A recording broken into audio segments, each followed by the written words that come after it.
You are Locked On Packers, your daily Green Bay Packers podcast. Part of the Locked On Podcast Network, your team every day.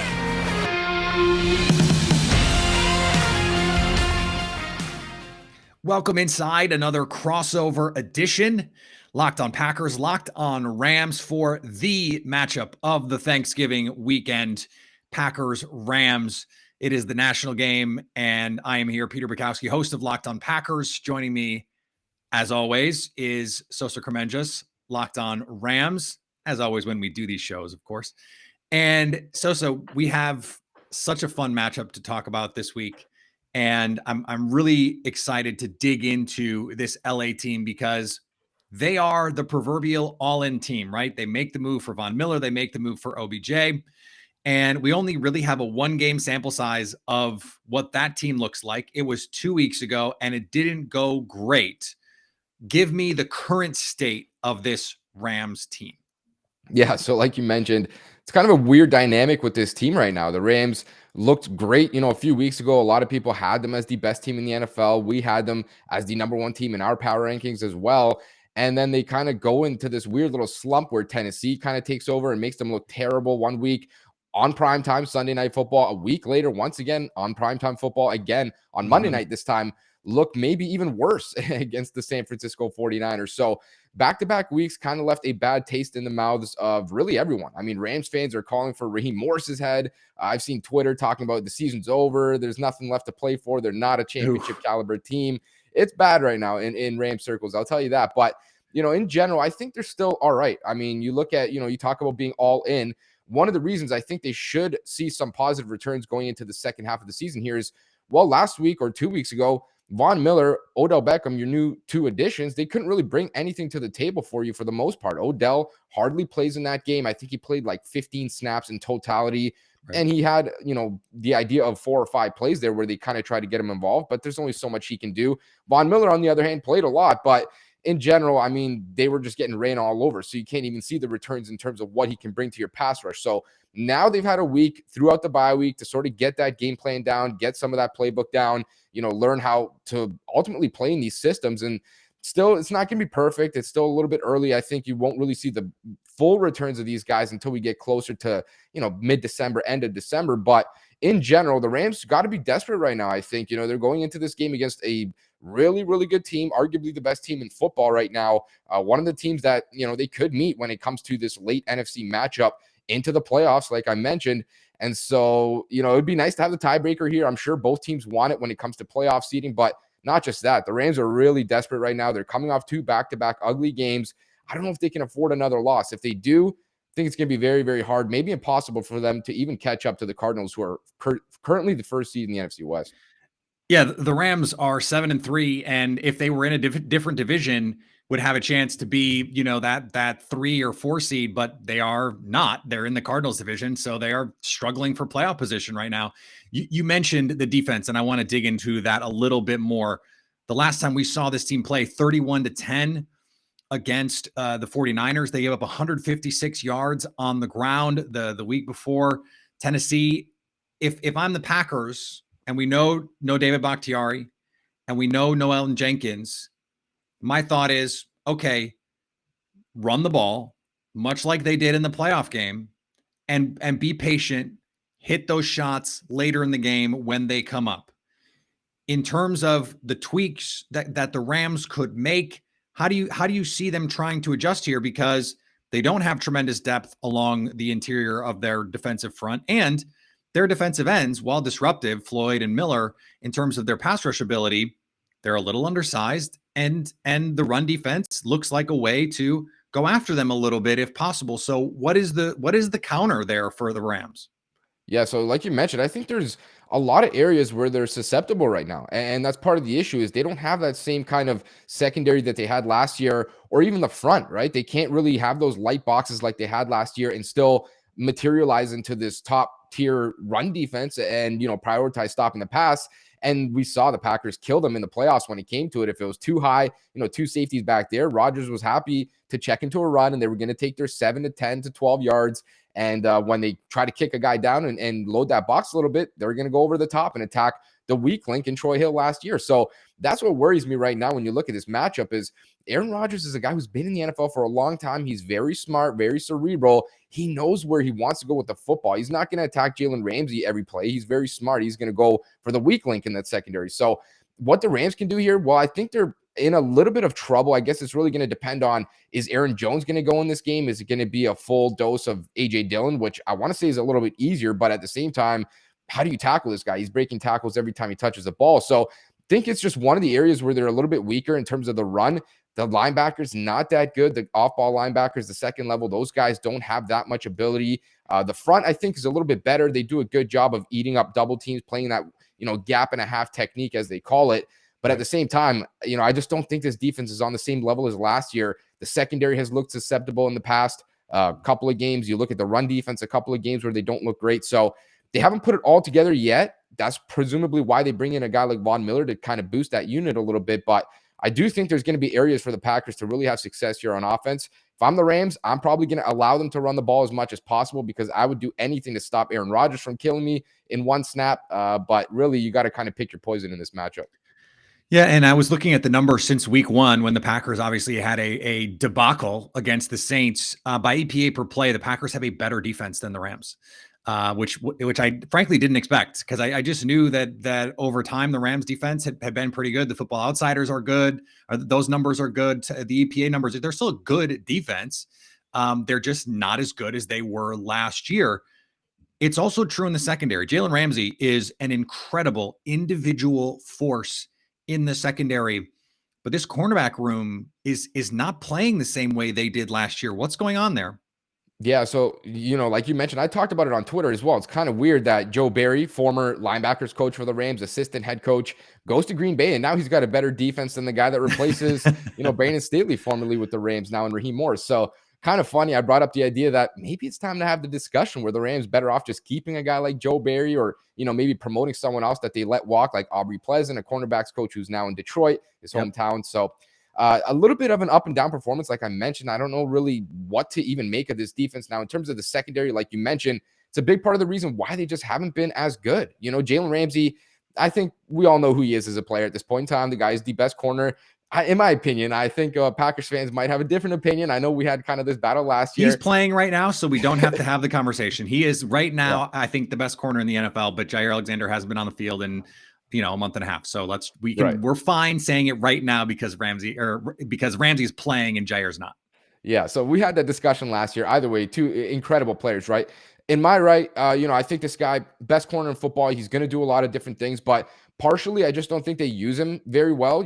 Last year, he's erasing number one receivers. He's following DK Metcalf, DeAndre Hopkins, Devontae Adams. He's following these guys all game, and he's doing a good job against them. But this year, it's not really been the same. He's lining up in the slot 55% of the time. Wow. They got him blitzing a lot, which in my opinion is just not good use for a guy who his best aspect is his coverage, his ability to wipe out a receiver. Yeah. And if you're going to bring someone in on a blitz where, the quarterback's going to throw the ball and he's not within even 5 yards of that guy, you could bring anyone to impact that kind of rush lane. So in my opinion, not the best use for Ramsey. And then the rest of the guys, it's been up and down. 4th round rookie Robert Rochelle does not look prepared to play. He's gotten toasted really whenever he's been in there.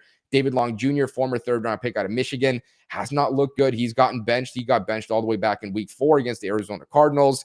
Kind of been in and out of the lineup a little bit here and there. But the other two guys that should be a big factor in this one, Dante Dion, it seems like he's going to be able to go after not being able to play last week. It was a hamstring issue.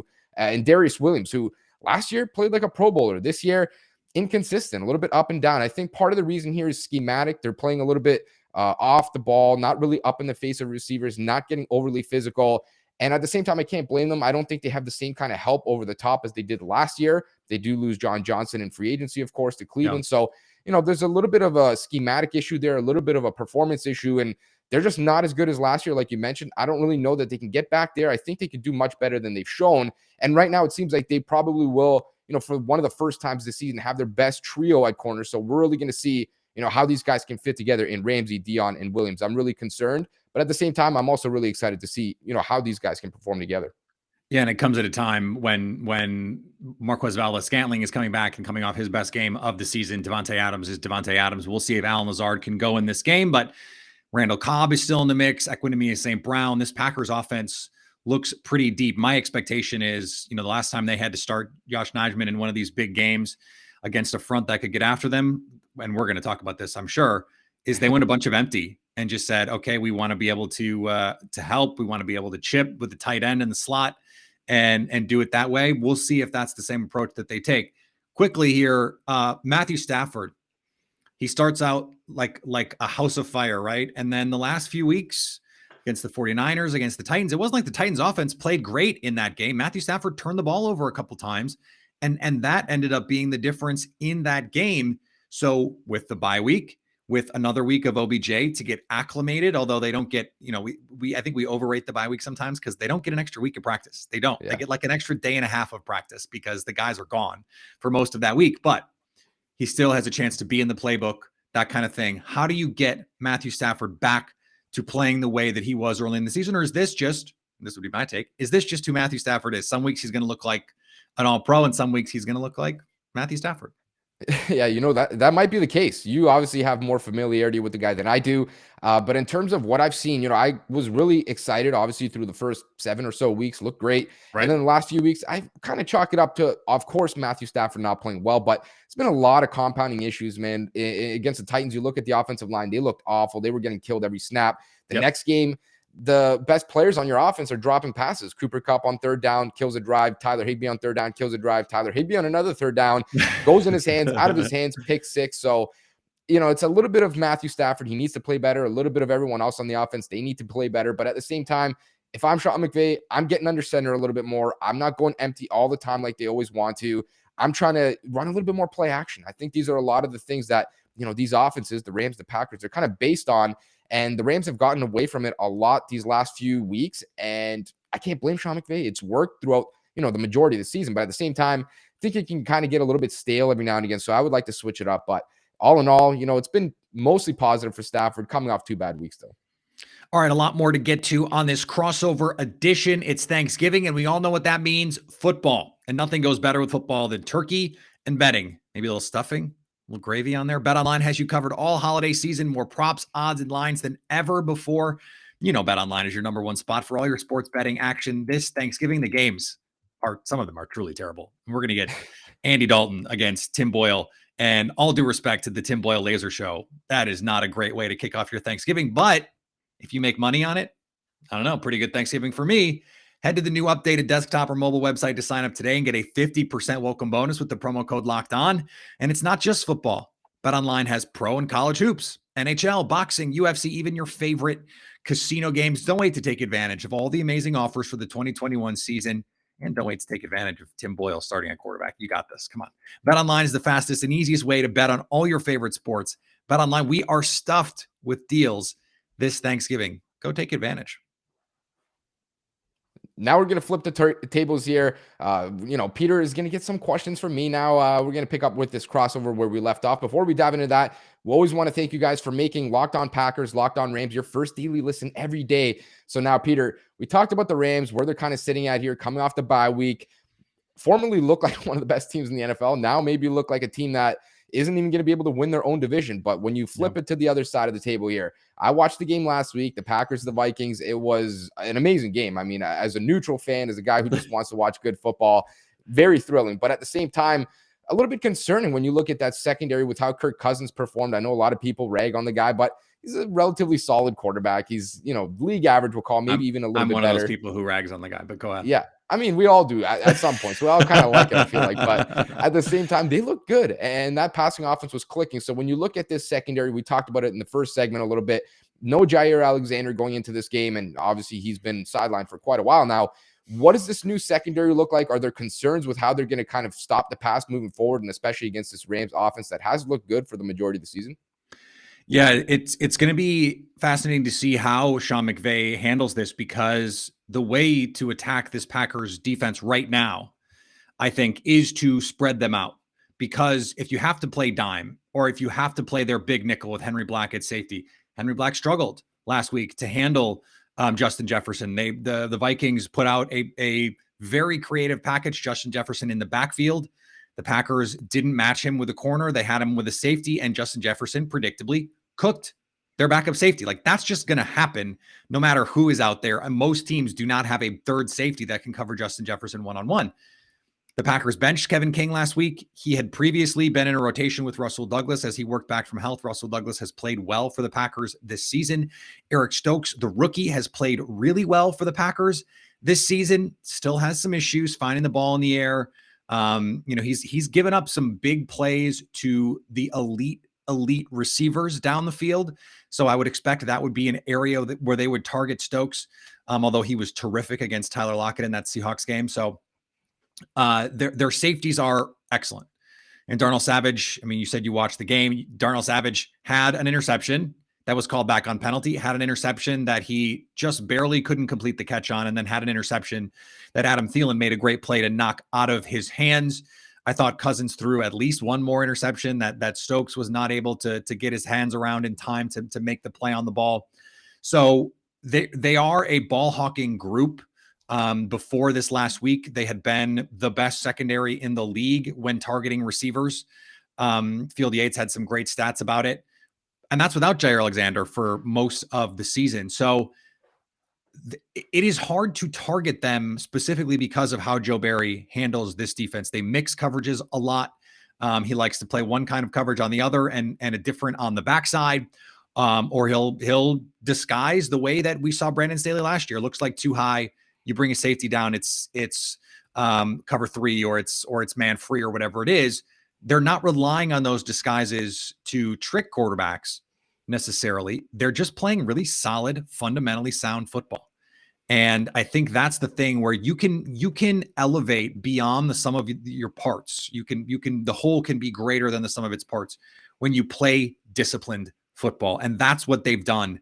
They pass off guys in the middle of the field on crossers extremely well. Devondre Campbell playing awesome in the middle of that defense. And then they pass off guys down the field. If you're going to try and run Mills or you're going to try and run these dig over routes, the safeties and the corners are communicating extremely well on what they're doing. And the safeties are not getting greedy, trying to fly down and cut those crossers all the time. Now, the one place the Vikings got them consistently was on this corner route where you put the corner in conflict. Do I help on the out in front of me, or do I drop with a corner in behind me that he can't really see? It's a really difficult concept for a corner on that side, and they have to be ready for that. They have to find some counters for that. But here's what I've been saying all week on my show. The Packers pressured Kirk Cousins on 40.5% of his snaps. He played awesome against the blitz. Matthew Stafford has been bad against the blitz, against pressure this season. And I don't think you can sustainably beat teams when you're facing that kind of pressure. I think if the Packers continue to get pressure the way that they did and the way that they have all season, I think that takes some burden off your secondary, much like the Rams did last year. Yeah, and I mean, that's the perfect transition for me here because I want to take it to the other side of the ball and the offensive line. I mean, this is a big question mark right now, especially for people on the outside like myself looking in. We talked about it in that first segment, or maybe before air, I don't even recall. No David Bakhtiari for Rams fans. Of course, I'm sure they know at this point, superstar left tackle. Now Elton Jenkins, another superstar offensive lineman, and a guy that I just have so much respect for. I mean, he's dominated at 3 different positions at this point in the NFL. It's absurd. But yeah, tore his ACL last week, for those that don't know. Both going to be out in this game. Now, you mentioned some of the guys that will take over in that first segment. What does this updated offensive line look like? Is there a concern with how they're going to hold up in pass pro when you look at Aaron Donald and Von Miller and some of these new vaunted pieces that they have on this D-line? Yes, there is a concern. No question about it. So what they are likely going to trot out here is Josh Nijman at left tackle. And he is someone who has been inconsistent, but he has got a lot of tools.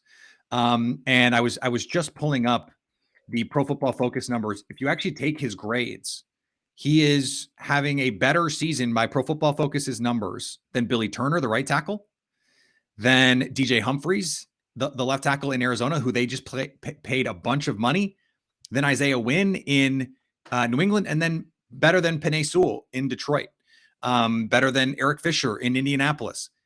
These are real quality NFL starters. And he has played like a quality NFL starter in albeit a limited sample size, but against some really good fronts, against the 49ers front, for example. He has held up. You've got John Runyon Jr. He's going to play left guard. I think that was a spot that he was going to start at early in the season anyway with Elton Jenkins. So that's not a big difference. Lucas Patrick is their longtime interior swingman. He's in there for the rookie Josh Myers, who's hurt. Royce Newman has been the right guard starter all season. That's not going to change. Billy Turner at right tackle. That's not going to change. Billy Turner had his worst game of the season last week, but he has been solid for the Packers this year. They've been top 10 in pass block win rate, in pass rush win rate by ESPN this season, even with the injuries. And they've had to muddle through without Elton Jenkins and David Bakhtiari before they've won. In fact, they won all their games when they had to do that early in the season. So it is not something that they are unfamiliar with, at least. Now, is this the stiffest test that they're going to have to face this year? Yeah, it is. Yeah, I think, like you mentioned, it's going to be an interesting battle. And probably who wins that trench battle on both sides is likely going to win this matchup. You know, like football usually is. It's a complex game, but a very simple one at that as well. And now there's this one final question here. While you were talking, I was sort of thinking about it. And it's odd, really, how similar these teams are right now. I mean, there's a lot of connections, right? You talk about Matt LaFleur, former offensive coordinator for Sean McVay, kind of built from that same Shanahan style scheme there on offense. Then you look at the defensive side of the ball. Joe Barry, of course, we mentioned, former Rams guy as well. And he's doing a lot of the same things that the Rams are doing defensively, which also comes from that Brandon Staley tree, which is crazy to say. This guy was a coordinator a year ago. Now he's sort of building his own little tree there in terms of quarters, the Vic Fangio scheme, of course. So it's really weird to see all these connections. And then you look at the most recent piece, Odell Beckham's kind of deciding between the Rams and the Packers. Now, there's a lot of emotional connection here between these two teams, I think, maybe more so than I'm making it out to be. But when you look at this Packers team, and we talk about a lot of these injuries, a lot of superstar players down right now, when it gets to late December and January, of course, the expectation is to always win a Super Bowl. But what's sort of the hope, finishing out the rest of the season with this team? Is it trying to get healthy? Is it, we're looking for this number one seed? Do you guys think that there is a potential possibility that you hop maybe the Cardinals and try to, grab that first seed and make the road to the playoffs or make the road to the Super Bowl go through Lambeau? Yeah, this is the game. I mean, this is the game. And they have the bye week next week.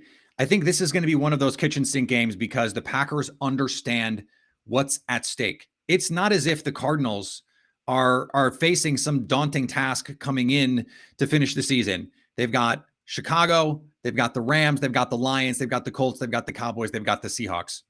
It could be Geno Smith in week 18 of that Seahawks game, right? It could be another Tim Boyle laser show with the Lions. Who knows what's going on with the Bears? So it's not like they've got, they've got the Cowboys, Colts, and Rams. Those are all tough games. If the Packers want to be the one, they have to win this game because they also have games against all three divisional opponents. And they expect to win those games always. So now you're already 11 wins, right? They're 8-3. You win those three games, you're at 11. You've got Cleveland at home. You have to feel like you're a better team than Cleveland. That has to be a win. And then now you win this one. You're at 13. Okay. 13, you have to feel pretty good about the odds that is the number one seed with the tiebreaker over Arizona and every other team in the NFC already having those three losses. This is the game. This is the pivot point game, because if you go into Baltimore and lose, AFC game, not a big deal. The schedule is actually very manageable the rest of the way if you get this win. So this is a huge game for the Packers in terms of wanting to get that number one seed. Yes, of course, they want to be the number one seed. Yes, of course, they want to have this game at Lambeau. And I think Aaron Rodgers has talked about it. He said it last year. Let's have one of these at home. They had one. They didn't play well enough to beat the Bucs. If there is something that Aaron Rodgers wants, it is another opportunity to go to a Super Bowl by playing all of his games at home. This is a huge emotional game for the Green Bay Packers, no doubt. I don't mean to make it more than it is, and you did a good job kind of breaking it down there, but I think it's the same thing for the Rams here. I mean, we're talking about, the Packers have the tiebreaker over the Cardinals. The Rams are a game and a half back from the division lead, right there in the thick of things for that first seed in the NFC. And I'm pretty sure the Rams would love to have every single home game at, SoFi Stadium throughout the playoffs, as well as the Super Bowl. That's pretty much unheard of when it comes to this sport. So it would be great for them, but it'd be 2 years in a row.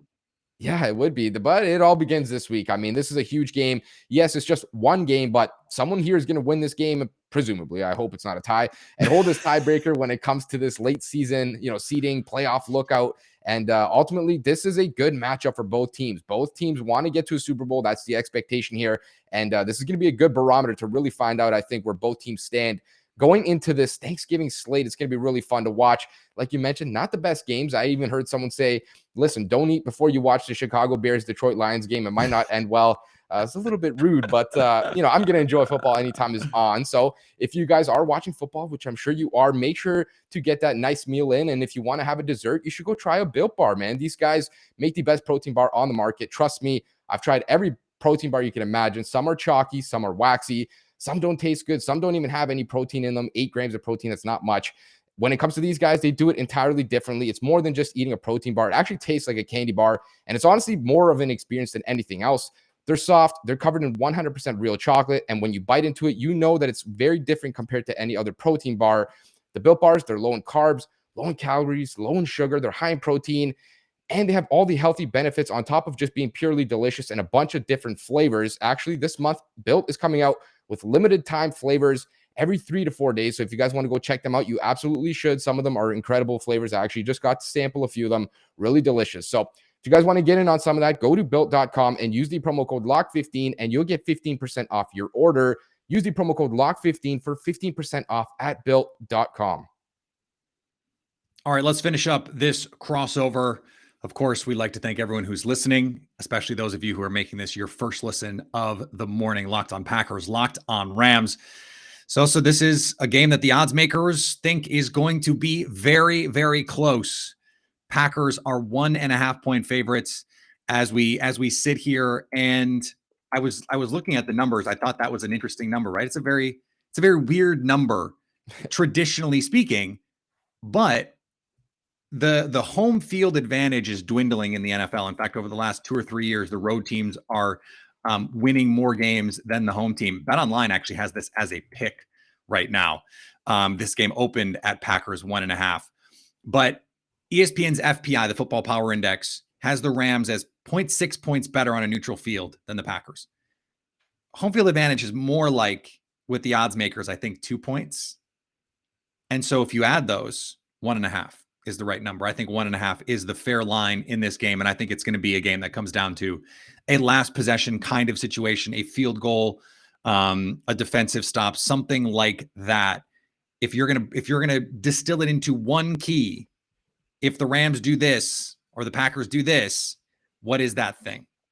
Yeah, so I can already tell this game's not going to be good for my blood pressure. I'm already, excited and nervous at the same time. Losing sleep. It's Tuesday, Wednesday. I shouldn't be losing sleep over a game on Sunday. Now, when it comes to this matchup, like you mentioned, it's as close as it gets. I mean, for me, this is like, let's pick up a coin. One side is Rams, one side is Packers. Let me flip it. Whatever happens, happens type of thing. So when it comes to the Rams, I think they need to just get back on track. And that's very vague, but play a clean game on offense, for God's sake. No more turnovers, no more, offensive line getting beat up one game or pick sixes. You're not just giving the defense the ball, or the opposing offense, I should say.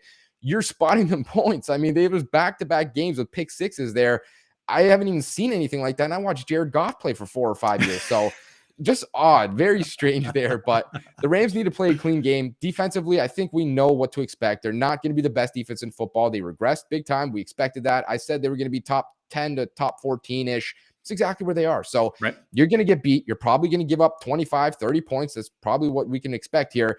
Just play clean offense. If the Rams can get to 28 plus, 30 points even, I think they have a good shot to win it, but I just can't pick them right now coming off 2 bad weeks. I mean, I don't feel great about them.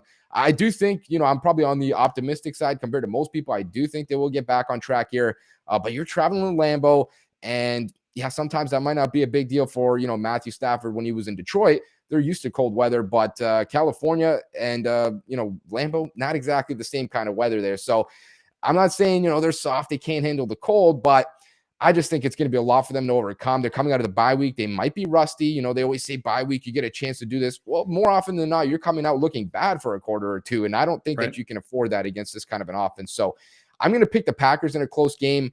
I would probably pick them in the spread as well. But, I really think, like you mentioned, this is really going to come down to it. It might be a last second field goal or a last, we got the ball. There's 1:38 left on the clock. We got a timeout. Let's go drive and win this thing. Going to be a great game, but I'm going to go with the Packers in this one. I am too, and I think you're right. I think this comes down to a final possession. I think Aaron Rodgers has the ball with a chance to go win it, and he does it. Something like 28-27, something like that would be really fun.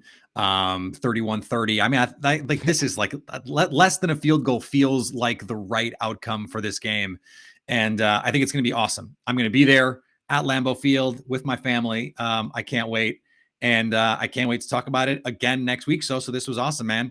Let's do it again in January. What do you say? Yeah, hope that's the plan. I mean, that's the hope, right? It's going to be a good game. Hopefully you guys enjoy it. Hopefully the Packers and the Rams can stay healthy. It's been a struggle for both teams this season. This feels like a playoff game. It's November, but it feels like a divisional conference championship type of game. I hope it has that atmosphere. Hope it's a close game and a good one for both teams. I think it will be, and we will see everyone, listen to everyone, they'll hear us wherever you find us next week. Thanks, guys.